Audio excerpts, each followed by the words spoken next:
Assalamualaikum warahmatullahi wabarakatuh. Alhamdulillah, puji dan syukur senantiasa kita panjatkan kepada Allah Subhanahu wa taala. Begitupun juga salat dan salam semoga tercurah dan terlimpahkan hanya kepada baginda Nabi besar Muhammad sallallahu alaihi wasallam.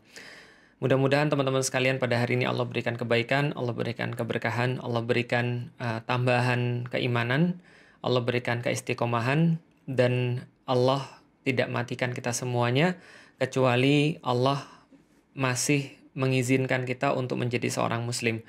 Dan mudah-mudahan teman-teman sekalian kita disampaikan oleh Allah pada bulan Ramadan yang kita nanti-nantikan sebentar lagi. Mungkin nggak sampai sepekan lagi, tapi mudah-mudahan ketika kita bisa masuk Ramadan kali ini, kita tidak hanya masuk, tapi Allah juga memberikan kepada kita limpahan karunia, keberkahan hingga kita bisa menjalani Ramadan ini dengan sebaik-baiknya. Alhamdulillah teman-teman sekalian, balik lagi ke ngaji jomblo. Insya Allah ada yang tanya ini berapa materi sih, saya nggak tahu, karena ya udah pokoknya saya coba untuk menyampaikan, saya coba untuk sharing bagi teman-teman yang mau persiapan untuk menikah ataupun teman-teman yang masih dalam pengen cari tahu apa itu pernikahan dan apa yang dilakukan untuk mempersiapkan. Karena pada hari ini dalam materi nikah 101, setelah kita membahas tentang persepsi nikah, tentang persepsi kita bahwa nikah itu adalah ibadah, nikah adalah sesuatu yang menjadi cara kita untuk taat kepada Allah, cara persiapan kita untuk kembali kepada Allah, maka sekarang kita coba untuk bahas pernikahan itu secara umum. Jadi teman-teman sekalian, kalau kita balik lagi di pembahasan yang kemarin bahwa nikah itu adalah salah satu ibadah, dan ibadah itu adalah bentuk takarub kepada Allah. Bentuk takarub pendekatan seorang hamba kepada Allah. Alias ketika Allah membebankan kepada kita, Allah menurunkan kita ke dunia ini, Allah memberikan kita banyak sekali tugas, maka tugas-tugas itu ada yang wajib, ada yang sunnah, ada yang mubah, ada yang bukan, tugas itu ada yang wajib, ada yang sunnah. Ada juga aktivitas-aktivitas yang mubah, ada aktivitas-aktivitas yang makruh atau haram, yang tidak diperintahkan, dibenci oleh Allah atau bahkan dilarang oleh Allah. Nah, di antara seruan-seruan Allah, di antara yang Allah perintahkan kepada kita, itu adalah namanya ibadah. Ibadah-ibadah itu salah satunya adalah nikah. Dan kalau kita bicara tentang ibadah, maka nikah adalah bisa dikatakan ibadah yang paling lama yang pernah ada di dalam kehidupan seorang muslim.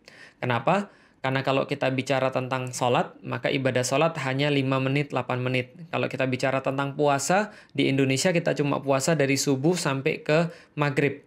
Yang mungkin kalau kita hitung nggak lebih daripada 12-14 jam. Ini adalah ibadah puasa. Ibadah haji cuma beberapa hari saja. Nah, artinya ibadah yang terlama adalah ibadah menikah. Dan ibadah ini yang kelak nanti akan menjadi salah satu yang dipertanggungkan di depan Allah Subhanahu wa taala, karena di dalam Al-Qur'an Allah sendiri menyebut akad nikah itu sebagai mitsaqan ghalidha, sebagai sebuah janji yang teramat suci dan teramat berat dipegang oleh manusia. Maka kalau kita sudah clear berbicara tentang pernikahan adalah bentuk ibadah, di mana bentuk ibadah ini harus dipersiapkan semaksimal mungkin, maka kalau seandainya sholat saja persiapannya harus wudhu dulu, dan wudhu itu saja harus merupakan persiapan tersendiri, mencari hukum wudhunya, cara wudhunya, bagian-bagian apa yang harus diwudhu, lalu kemudian mencari air yang bersih dan menyucikan, itu ada efforts yang tersendiri. Lalu kemudian pergi ke tempat sholatnya, belajar sholatnya. Ibadah sholat yang 5-8 menit saja, itu kita menggunakan effort yang sangat besar. Apalagi pernikahan yang ini bisa tahunan bahkan puluhan tahun. Yang jelas nggak mungkin ratusan, tapi puluhan tahun yang kita jalani. Saya nikah sama Ummu Alila 2006.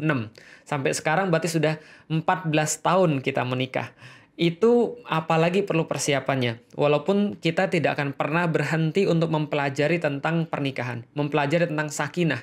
Tapi setidaknya yang pengen saya sampaikan, kalau kita sudah punya persepsi bahwa pernikahan itu adalah sebuah ibadah kepada Allah yang mungkin paling lama dan mungkin akan menentukan nanti posisi Anda di hadapan Allah Subhanahu wa taala, maka ini bukan satu perkara yang bisa diremehkan atau bisa dianggap ringan atau masuk ke sana dengan trial and error. Dan ini yang kita tidak inginkan. Maka saat ini kita coba bicara tentang masalah pernikahan 101, yaitu adalah apa sih yang sebenarnya pernikahan itu. Saya coba akan mulai dengan satu ayat yang sudah sering teman-teman baca. di dalam undangan-undangan. Oh ya, sebelumnya saya pengen sampaikan, makasih banget kepada teman-teman yang sudah mengoreksi. Saya juga pas udah selesai edit terus ngelihat komentarnya, saya baru sadar. Oh ya, yang saya baca kemarin itu la tuharrik bihi lisanaka lita'jala bih inna alaina jam'ahu wa qur'anah dan seterusnya, itu ada dalam surat Al-Qiyamah, bukan dalam surat Al-Fajr. Saya juga bingung kenapa saya jadi ngomong Al-Fajr gitu kan ya. Itu ya, terima kasih banget pada yang sudah ngoreksi. Itulah pentingnya teman-teman yang nonton dan ngoreksi, karena saya pasti ada salahnya, keselip lidah dan segala macam. Oke, balik lagi kepada pembahasan nikah 101. Kita seringkali mendengar atau membaca satu ayat. Wa min ayatihi an khalaqalakum min anfusikum azwajan litaskunu ilaiha. Jadi Allah katakan di dalam penggalan ayat yang saya baca tadi, dan sebagian daripada ayat-ayatnya dalam surat Ar-Rum, wa min ayatihi an khalaqalakum, bahwasanya dia telah menciptakan kalian semuanya, min anfusikum, daripada jenis-jenis kalian, azwajan. Aswajan itu bisa diartikan pasangan, bisa diartikan istri, bisa diartikan pelengkap, bisa diartikan segala sesuatu yang lain yang melengkapi. Litaskunu ilaiha. Saya berhentiin dulu sampai di sana karena ayat ini menandakan bahwa segala sesuatu yang Allah sampaikan, daripada tanda-tanda keberadaan Allah yang bisa dirasakan oleh manusia adalah ketika manusia itu Allah berikan sebuah pelengkap atas kehidupan mereka, azwajan. Untuk apa? Satu-satunya fungsi azwaj, satu-satunya fungsi pasangan itu adalah untuk menjadikan dia litaskunu ilaiha, untuk menjadikan dia sakinah. Nah, sebelum saya bahas lanjutan ayatnya, kita coba bahas dulu tentang azwaj, tentang pasangan. Jadi gini teman-teman sekalian. Kalau kita bicara tentang manusia, tentang ciptaan Allah, Allah sampaikan bahwa segala sesuatu ciptaan Allah itu punya pasangan. Karena satu-satunya yang tidak punya pasangan adalah Allah. Allah tidak perlu pasangan, lam yalid wa lam yulad, sehingga dia tidak perlu beranak dan dia tidak perlu diperanakkan, karena Allah tunggal, Allah itu ahad. Maka ketika Allah itu ahad, walam yakul lahu kufuwan ahad, tidak ada yang sekufu dengannya, maka dia tidak perlu pasangan. Dia tidak perlu kemudian pelengkap. Dia tidak perlu sesuatu yang lain gitu kan ya. Sesuatu yang membuat dia menjadi utuh, itu tidak perlu. Maka ini konsep azwaj. Ketika Allah mengatakan bahwa min anfusikum azwajan, Allah menciptakan dari golongan kalian sendiri pasangan-pasangan kalian, berarti Allah mengatakan bahwa semua manusia itu pada dasarnya tidak lengkap sebelum dia punya azwaj, sebelum dia punya pasangan. Maka ketika dia sudah punya pasangan, pasangan itu melengkapi dia. Arti melengkapi berarti yang lain itu punya sesuatu yang tidak dia miliki. Paham ya? Jadi itulah yang kemudian menjadi satu sebab kenapa kalau kita menikah itu tidak harus menikah dengan yang sama dengan kita. Kenapa? Kalau yang sama itu melengkapinya di mana? Saya misalnya, saya tahu kekurangan saya tahu apa yang saya tidak miliki, itu yang saya cari pada istri saya. Saya tahu saya terburu-buru dalam sesuatu. Saya tahu bahwa saya seringkali tidak sabar dalam sesuatu. Maka saya cari seorang pasangan yang bisa melengkapi saya. Yang sabar, yang penuh dengan perhitungan, yang kadang-kadang bagi kita sebuah masalah. Tapi sebenarnya bukan sebuah masalah. Kenapa? Karena dia melengkapi apa yang menjadi kekurangan kita. Saya misalnya, saya adalah orang yang seringkali kalau sudah ngelihat orang merasa kasihan. Saya punya istri sekarang, dia kadang-kadang bisa berpikir lebih banyak. Abi, ya kita boleh sih kasihan sama orang, tapi apa harus dengan cara seperti itu? Maka saya punya pertimbangan yang lain. Ini adalah sebuah sebab kenapa kita itu nikah tidak harus dalam tanda kutip sama. Sekufu itu penting, tapi sama itu tidak penting. Kenapa? Karena justru yang dimaksud dengan azwaj adalah konsep melengkapi apa yang tidak ada pada kita. Pelengkap, sesuatu yang membuat kita menjadi utuh. Makanya Rasulullah Shallallahu Alaihi Wasallam itu kemudian menyampaikan kepada kita menikah itu adalah melengkapi sebagian daripada agama. Jadi ketika ada orang yang faqih dalam agamanya, ada orang yang faham dalam agamanya belumlah utuh, agamanya belumlah sempurna sebelum dia menyempurnakannya dengan pernikahan. Maka pernikahan ini adalah sesuatu ibadah yang menyempurnakan seorang manusia, menjadikan manusia itu utuh dalam penyembahannya kepada Allah. Kenapa bisa begitu? Karena Allah melengkapi manusia sifat-sifat yang sangat mulia, sifat-sifat yang sangat keren. Allah menaruh sebagian daripada rahmahnya kepada manusia sehingga manusia itu punya rasa kasih sayang. Manusia itu harus memberikan rasa kasih sayangnya kepada manusia yang lain. Maka Allah sampaikan di dalam Al-Quran termasuk fitrah manusia adalah kasih sayang itu yang harus dia lampiaskan, yang harus dia berikan pada orang yang lain. apa namanya, zuyyina linnasi hubbus syahawati minan nisa wal banin wal qanatiril muqantarati minadz dzahabi wal fiddah dan seterusnya. Allah sampaikan dihiaskan pada manusia. Ketika Allah menciptakan manusia, Allah berikan kepada dia ruh, Allah sampaikan pada dia keseimbangan dalam dirinya, kemudian Allah berikan sifat-sifat ilahiyah di dalam diri manusia itu, maka Allah kemudian sampaikan pada mereka juga salah satu sifat-sifat Allah yang diberikan pada manusia adalah rasa cinta, rahmah, karena Allah adalah Ar-Rahman Ar-Rahim, Allah yang maha pengasih, Allah yang maha penyayang. Maka termasuk bagian pada itu adalah Allah menghiaskan kepada manusia hubbus syahawat, rasa cinta, rasa senang, rasa kasih sayang terhadap siapa? Terhadap nisa, daripada perempuan-perempuan kalau bagi laki-laki. Kalau bagi laki-laki ya berarti kepada perempuan. Selain itu mereka juga punya rasa kasih sayang pada anak-anak. Mereka ngelihat anak-anak itu senang, mereka lihat anak-anak itu sayang, mereka lihat orang tua itu kemudian happy, mereka lihat orang tua pengen melindungi. Ini semua adalah rasa-rasa yang diberikan oleh Allah. Dan bagaimana cara mereka untuk bisa menyayangi seorang perempuan, bagaimana cara mereka untuk bisa menyayangi atau mempunyai anak, maka Allah telah mengatur dalam ikatan pernikahan. Jadi sekarang kita tahu bahwa ikatan pernikahan itu adalah bentuk keadilan Allah.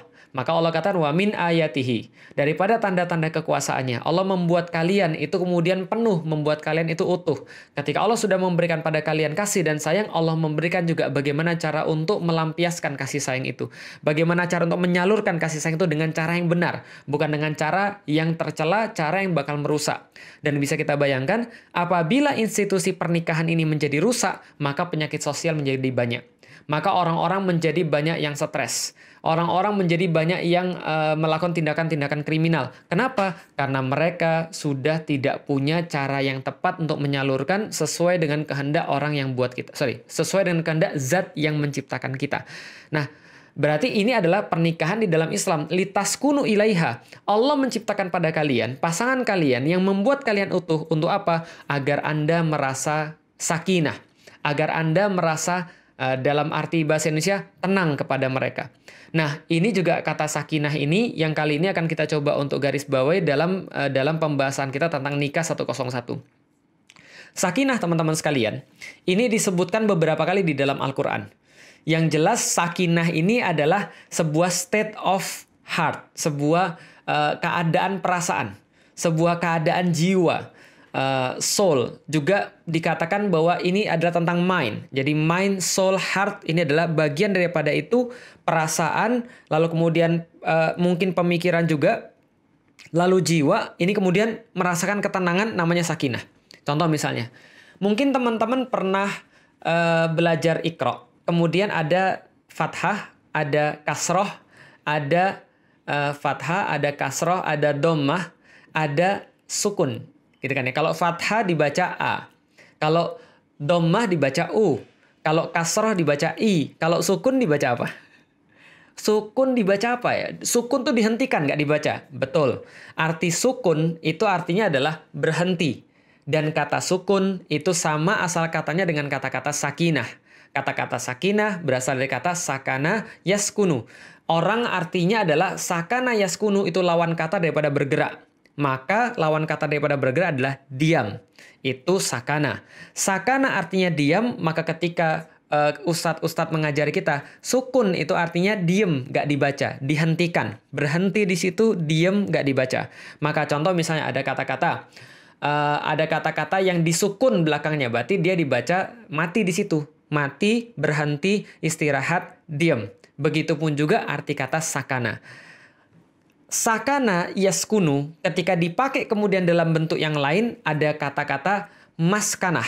Maskanah artinya tempat kediaman. Maskanah artinya tempat beristirahat. Maka ketika Allah mengatakan di dalam surat Al-Baqarah, kata-kata sakana yaskunu muncul pertama kali di sana, ya Adam uskun anta wa zaujukal jannah. Maka Allah katakan, ya Adam, wahai Adam, uskun anta, maka tinggalilah olehmu. Istirahatlah di sana, maka berdiamlah di sana. Uskun anta wa zaujukal jannah. Menarik ya. Ketika itu Allah katakan tidak hanya anta. Ya Adam, tinggalilah olehmu dan juga oleh istrimu. Berarti ada dua. Dia dan istrinya dan pasangannya. Berdua tinggali di sana. Maka bisa dikatakan, wahai Adam, kamu sama pasanganmu sama pasangan pergi sana ke jannah untuk di sana bisa tenang, di sana bisa istirahat, di sana bisa diam. Uskun anta wa zaujukal jannah. Tinggalilah olehmu dan istrimu di dalam surga itu agar Anda merasa sakinah. Oke, berarti sakinah ada hubungannya dengan pasangan. Balik lagi, ketika kita mengatakan tadi, wa min ayatihi an khalaqalakum min anfusikum azwajan. Di antara ayat-ayat Allah, Dia ciptakan kamu bersama istrimu untuk litaskunu ilaiha. Untuk kemudian agar Anda merasa sakinah. Dalam surat Al-Baqarah ayat yang saya baca tadi, Allah sampaikan lagi bahwa sakinah ada hubungan dengan pasangan. Uskun anta wa zaujukal jannah. Tinggalilah olehmu Adam dan pasanganmu untuk sakinah di surga, tempat peristirahatan. Maka dalam bahasa Inggris itu bisa dikatakan sakinah itu adalah rest. Resting, beristirahat. Resting place, tempat beristirahat. Home is a resting place. Sesungguhnya rumah adalah tempat beristirahat. Dalam bahasa Jawa bisa disebut sare. Sare itu artinya adalah tidur. Sare itu artinya adalah istirahat. Maka kalau kita pergi ke tempat pemakaman orang-orang Jawa disebutnya pasarean. Disebutnya tempat peristirahatan. Kenapa? Karena ada hubungannya dengan sakinah. Sakinah artinya dia sudah tenang.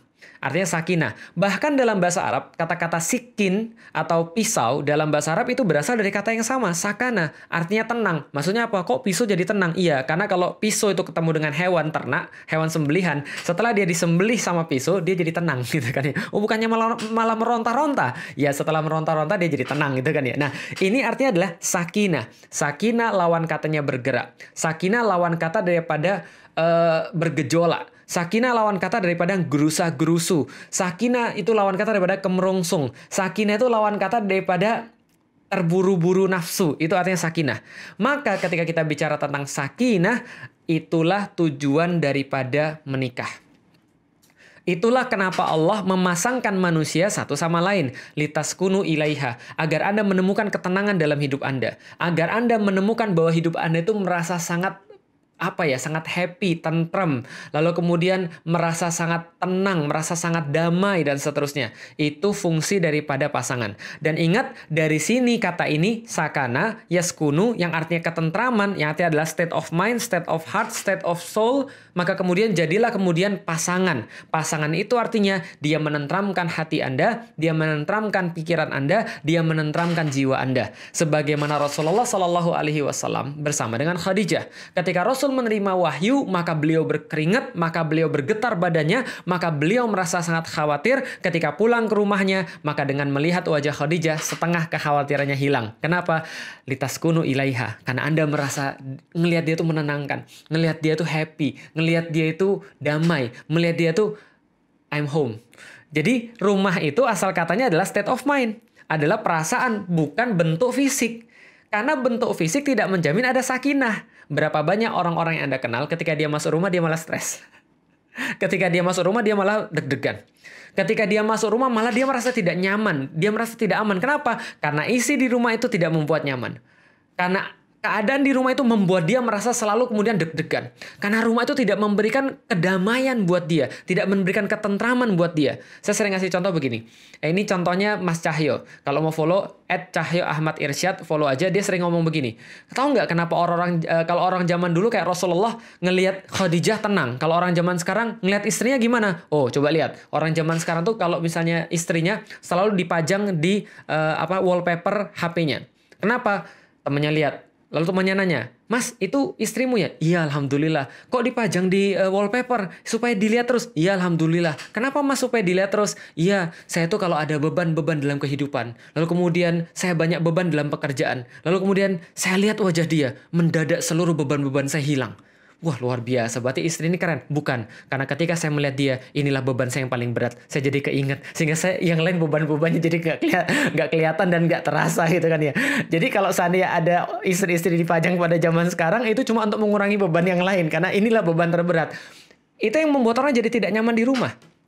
Itu yang membuat suami jadi tidak merasa enak di rumah. Nanti kita akan bahas tentang yang lain, tapi kita akan coba ambil contoh. Misal, bagaimana mungkin seorang suami merasa nyaman di rumah apabila dia menemukan cewek-cewek yang lain di luar lebih bagus daripada istrinya di rumah? Bukan lebih bagus secara fisik, bukan. Secara fisik kita sudah bahas kemarin dan nanti kita akan bahas lagi. Tapi coba bayangkan, kadang-kadang cewek ini kan sering nggak adil. Kenapa? Karena cewek-cewek itu seringkali dia pergi keluar memakai pakaian yang terbaik, dia beli baju yang paling bagus itu untuk dipakai keluar, tapi yang sudah lama untuk dipakai ke dalam. Ketika di rumah dia pakai daster terus gitu kan ya, lalu kemudian dasternya dari zaman kuliah nggak pernah diganti-ganti, lalu kemudian habis goreng ikan asin, sehingga kemudian ketika suaminya datang, sat gitu. Langsung dia bilang, saya lebih baik di luar deh. Lah kenapa? Karena pandangan-pandangan di luar kayaknya lebih bagus daripada pemandangan di dalam gitu kan ya. Loh, ini masalah sakinah. Sakinah itu adalah segala sesuatu yang bersifat perasaan, bukan rumahnya itu sendiri, bukan fisiknya itu sendiri, tapi yang dimaksud dengan litaskunu ilaiha, agar kalian menemukan rumah dalam istri-istri kalian. Asik. Istrinya itulah rumah yang sebenarnya. Istrinya itu yang buat itu jadi rumah. Istrinya itulah, pasangannya itulah yang membuat feel like home. Saya sorry ya, mungkin saya agak sedikit kekanak-kanaan, tapi saya selalu merasa sangat nggak tenang ketika saya masuk ke rumah lalu nggak ada istri saya. Maka saya sangat strict soalan itu. Sebelum saya pulang ke rumah, walaupun saya sudah bilang, Dek, nanti Abi pulang jam segini. Nanti Abi pulang nanti kira-kira jam segini. Untuk apa? Supaya dia bisa siap-siap di rumah. Bukan untuk apa-apa, karena kehadirannya aja itu cukup membuat saya untuk feel like home. Saya pulang. Maksudnya saya pulang itu adalah saya balik kepada dia. Tapi ketika saya pulang nggak ada dia, itu tiba-tiba saya jadi stres dan saya langsung kayak mau marah. Lah kenapa? Karena saya nggak merasa ada di rumah kalau nggak ada dia. Maka kadang-kadang istri saya bilang, Abi kalau saya di luar nggak kelihatannya gaya banget ngisi kayak apa namanya paling hebat, nggak paling kuat, paling paling tangkas. Tapi begitu pulang ke rumah kamu kok jadi kayak tiba-tiba langsung guling-gulingan, lalu kemudian langsung malas-malesan. Saya bilang iya karena saya feel like home. Saya merasa di rumah, dan ketika di rumah kita bisa melakukan apapun yang kita nggak bisa lakukan di luar. Bahkan nggak bisa kita lakukan ketika di hotel berbintang. Bahkan nggak bisa kita lakukan di tempat-tempat yang mewah. Anda diundang ke misalnya taruhlah tempat yang mewah. Taruhlah misalnya contoh, diundang kepada taruhlah gini, Anda diundang ke Istana Raja. Anda diundang ke Istana Raja, di situ pualam semua. Di situ tempatnya paling bagus, di situ semuanya paling indah. Tapi Anda berani nggak kentut di situ? Kan nggak enak. Lah kenapa? Itu bukan rumah kita. Tapi di rumah kita bisa berbuat apapun. Karena kita merasa tenang, dan ketenangan itu yang menjadi sangat penting. Kemarin ketika saya diskusi dengan Ustadz Israfil, IG-nya Israfil Mardotila, dia mengatakan ketika saya bahas tentang masalah surat Al-Quraisy. Li'ila fi Quraisy ila fihim rihlata syita'i was-saif falyabudu rabb hadzal bait allazi at'amahum min ju'i wa amanahum min khauf. Di situ Allah katakan ketika Allah meminta orang-orang Quraisy untuk menyembah kepadanya karena Allah telah memberikan mereka makan dan ketenangan. Lah kenapa kemudian penting sekali makan dan ketenangan? Karena orang bisa tenang tanpa ada makanan, tapi orang nggak akan bisa makan kalau dia nggak tenang. Orang memerlukan ketenangan untuk segala sesuatu. Dia memerlukan ketenangan untuk sholat. Dia memerlukan ketenangan untuk beribadah. Yang lain seperti misalnya ibadah puasa. Dia memerlukan ketenangan untuk bisa makan. Dia memerlukan ketenangan untuk bisa belajar. Dia memerlukan ketenangan bahkan untuk berpikir. Maka istri adalah source of tranquility. Asik. Apa itu maksudnya? Ya itulah pokoknya. Istri itu adalah sumber daripada sakinah. Istri itu adalah sumber daripada ketenangan. Maka penting banget memotong ayat tadi sampai di sini. Kalian dijadikan berpasang-pasangan. Kalian itu mencari seseorang yang membuat Anda merasa utuh. Kalian membuat orang yang menjadikan Anda sempurna, yang melengkapi apapun yang tidak ada pada diri Anda. Dan secara alamiah, secara natural, perempuan punya yang laki-laki nggak punya. Kekerasan laki-laki dilengkapi dengan kelembutan perempuan. Kekasaran laki-laki dilengkapi dengan kemudian kasih sayang daripada perempuan.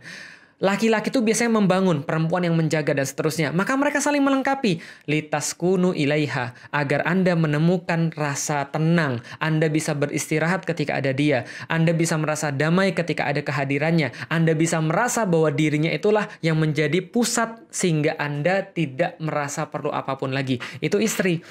Litaskunu ilaiha, karena dia adalah rumah Anda, dan rumah itulah yang membuat ketenangan. Maka ketika kita bahas tentang pernikahan, kita harus tahu bahwa pernikahan baik suami pada istrinya ataupun istri pada suaminya adalah bagian daripada ketenangan. Makanya jangan pakai dasar terus.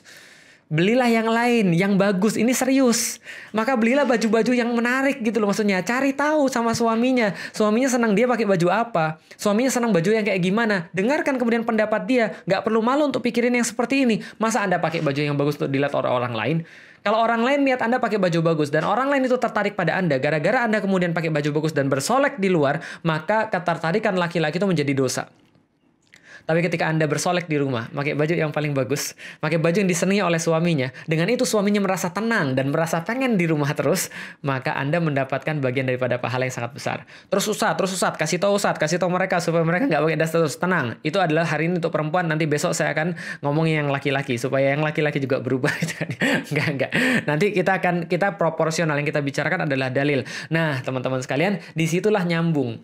Maka ketika kita berbicara tentang pasangan itulah yang menjadikan kita utuh, pasangan itu yang menjadikan kita stabil, pasangan itu yang menjadikan kita untuk kemudian tidak merasa bergejolak, tidak merasa kemudian kemerungsung, terburu-buru, kesusu, apalagi gerusa-gerusu dan segala macam. Ini adalah pasangan. Makanya kalau ada orang bilang, saya pengen nyari pasangan yang mapan. Nggak ada jomblo yang mapan, saya rasa gitu kan. Karena kemapanan itu diberikan setelah pernikahan. Kenapa? Karena mapan itu ada setelah ada istri. Ibarat meja. Meja itu kalau misalnya dia nggak ada kakinya, ya dia nggak akan bisa berdiri, nggak akan mapan. Lah setelah ada kaki, dia baru bisa mapan. Tapi kalau kakinya satu, itu kurang mapan. Berarti kakinya harus 2, 3, atau 4. Oh enggak. Itu pembahasan yang lain. Enggak, maksud saya gini. Istri itu membuat kita merasa tenang. Istri itu membuat kita kemudian merasa bahwa kita itu adalah utuh seutuh-utuhnya. Istri itulah yang membuat kita menjadi laki-laki yang benar. Nah, karena itulah ketika kita membahas tentang sakinah, ya bukan hanya istri ya, tapi suami juga. Maka ketika seorang istri, dia mencari ketenangan, dia mencari pada suaminya. Ketika seorang istri sebaliknya ya, ketika dia mencari kemudian kedamaian, dia cari pada suaminya. Sebaliknya lagi, walaupun nanti akan kita bahas lagi, bukan seorang suami yang ketika dia membuat istrinya senantiasa merasa terancam. Yang membuat istrinya senantiasa merasa nggak berharga di depan dia. Ada nggak sih seorang istri yang senantiasa merasa, aku tuh nggak pernah benar di depan kamu. Apapun yang aku lakukan tuh selalu salah bagi kamu. Itu tandanya bahwa istrinya sudah merasa tidak nyaman di depan dia. Itu tanda bahwa istrinya tidak menemukan ketenangan. Ketika dia ngeliat suaminya, dia takut. Ketika dia ngeliat suaminya, dia merasa bahwa kayaknya suaminya akan menghinakan dia. Suaminya ngomongin dia di depan umum. Suaminya kemudian menghina dia di depan umum. Bahkan meninggalkan dia di depan umum. Buat dia nangis terus dan segala macam. Dia nggak menemukan ketenangan itu di depan suaminya. Dia nggak menemukan kedamaian. Dia nggak menemukan perlindungan. Dia nggak menemukan pengayuman di depan suaminya. Ini juga bukan sesuatu yang sakinah. Karena sakinah itu berarti sebaliknya. Seperti ketika baca Quran, sukun artinya berhenti. Gitu maksudnya. Jadi ibaratnya gini ya. Kalau jomblo itu nggak sakinah. Biasanya. Jomblo tuh begini terus nih. Nah, begini terus jomblo tuh. Maka perlu ada ngaji jomblo. Supaya, oh ya saya lupa. Sakinah itu selain didapat daripada pernikahan juga ada ketika Allah menurunkan. Nanti kita bahas lagi. Nah itu sakinah. Maka ketika jomblo itu awalnya nggak stabil. Ketika dia menikah, dia jadi stabil. Nah kenapa? Ibaratnya dia nggak bergerak lagi. Mapan itu berasal daripada bahasa Jawa artinya mapan. Kayak papan atau menjadi papan. Papan itu kalau diturunin ya sudah nggak bergerak gitu aja sampai ada yang menggerakkan. Nah itu artinya adalah sakinah. Nah kalau gitu sakinah itu apakah bisa hanya didapatkan dari sana? Enggak juga. Karena dalam ayat yang lain Allah juga sampaikan Allazi anzala sakinatan fi qulubil mu'minin. Adalah Allah yang menurunkan rasa sakinah kepada kemudian orang-orang yang mukmin. Kapan terjadinya? Ketika kaum mukmin melihat pasukan-pasukan perang yang lebih besar daripada mereka dan mereka kemudian melihat pasukan-pasukan mereka dikit dan perlengkapan persiapan juga dikit. Maka ketika mereka melihat pasukan itu akan muncul rasa takut dalam diri mereka. Maka state of mind mereka terganggu, state of soul mereka terganggu, state of heart mereka terganggu. Maka Allah turunkan rasa sakinah itu. Apa yang menjadi penting di sini? Ada kesamaan dengan sakinah dengan pasangan tadi. Maka hanya Allah yang bisa menurunkan rasa sakinah itu pada pernikahan. Balik lagi pada perspektif pernikahan.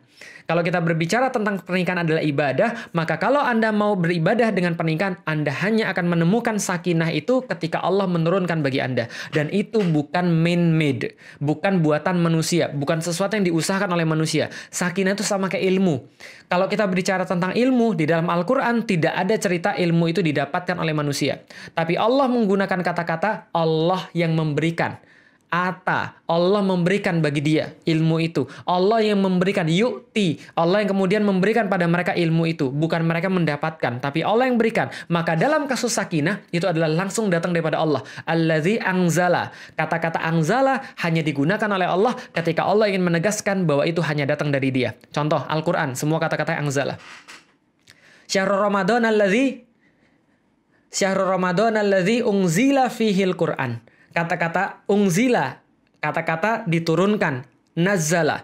Allah menurunkan nuzulul Quran, turunnya Al-Quran. Sakinah itu dari Allah. Jadi kalau Anda mau sakinah, itu hanya bisa didapat kalau Anda diridhoi oleh Allah.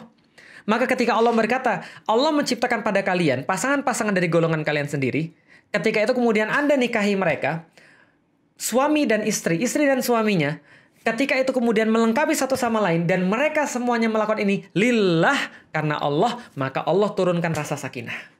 Asik. Ini yang dimaksud dengan apa yang kita cari dalam pernikahan.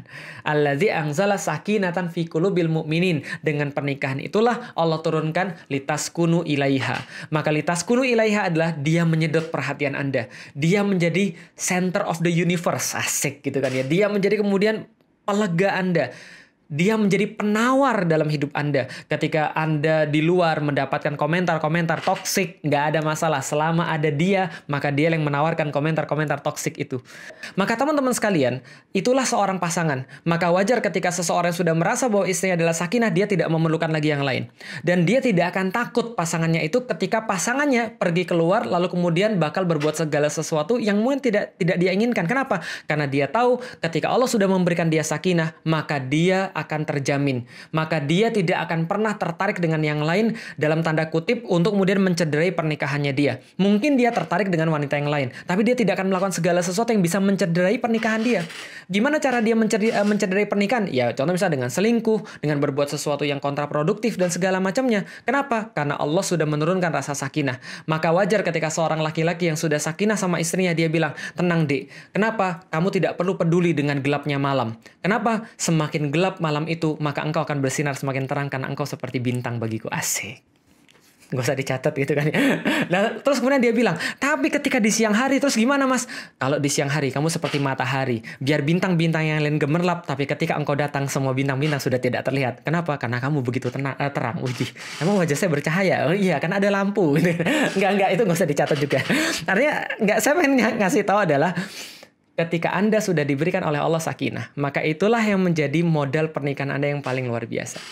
Itulah yang menjadi modal pernikahan Anda yang paling bagus. Maka ketika kita berbicara tentang nikah 101 sekarang, Anda perlu tahu, Anda menikah, ada sesuatu yang Anda cari.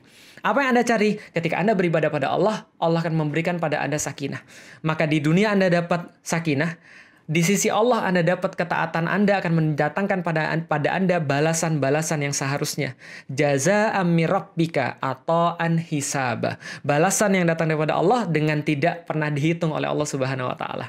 Makanya karena itulah nikah menjadi ibadah yang sangat penting. Makanya jangan dibayangkan hanya nikah itu yang kayak gitu-gitunya dulu. Yang romantis-romantis ya seperti saya bahas kemarin perspektifnya itu. Tapi ketika kita membahas tentang nikah, kita bahas dulu bagaimana Allah tuh menempatkan manusia, lalu memberikan manusia itu kemudian kesempatan bagi dia untuk sakinah, lalu kemudian bagaimana kesempatan itu bisa direalisasikan, salah satunya dengan pernikahan. Gitu ya teman-teman sekalian. Ini pembahasan kita pada hari ini insya Allah. Nanti seperti biasa, dari tadi sudah direkam, walaupun mohon maaf dari tadi berkali-kali putus selalu nyambung, tapi itulah namanya dunia, masih di dunia, kadang putus, kadang nyambung gitu kan ya. Jangan diartikan dengan yang lain. Insya Allah kita akan ketemu lagi besok kalau Allah mengizinkan, kita bahas dengan pembahasan yang lain. Mungkin masih melanjutkan tentang nikah 101 ini, dan mudah-mudahan teman-teman mendapatkan manfaat. Kalau seandainya teman-teman mau untuk memberikan usulan apa yang mau dibahas, boleh komen di YouTube. Dan juga teman-teman boleh untuk mengusulkan dan menanyakan. Saya mungkin nggak bisa jawab semua di YouTube, tapi insya Allah saya akan baca dan saya akan respon mudah-mudahan.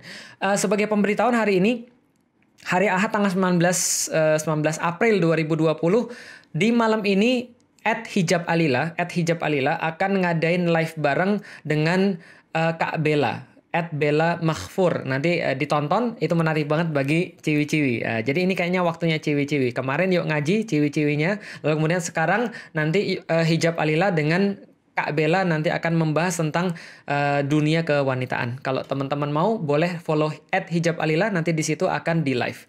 Gitu teman-teman sekalian, kalau ada yang salah saya mohon maaf. Kalau ada yang baik hanya berasal daripada Allah Subhanahu wa taala, dan senantiasa mudah-mudahan Allah membimbing lisan kita untuk senantiasa berkata yang baik. Andaikan ada sesuatu yang silap, andaikan ada sesuatu yang salah yang kita sampaikan, mudah-mudahan Allah mengampuni kita dan Allah memaafkan kita dan manusia memaklumi kita. Assalamualaikum warahmatullahi wabarakatuh. Dah.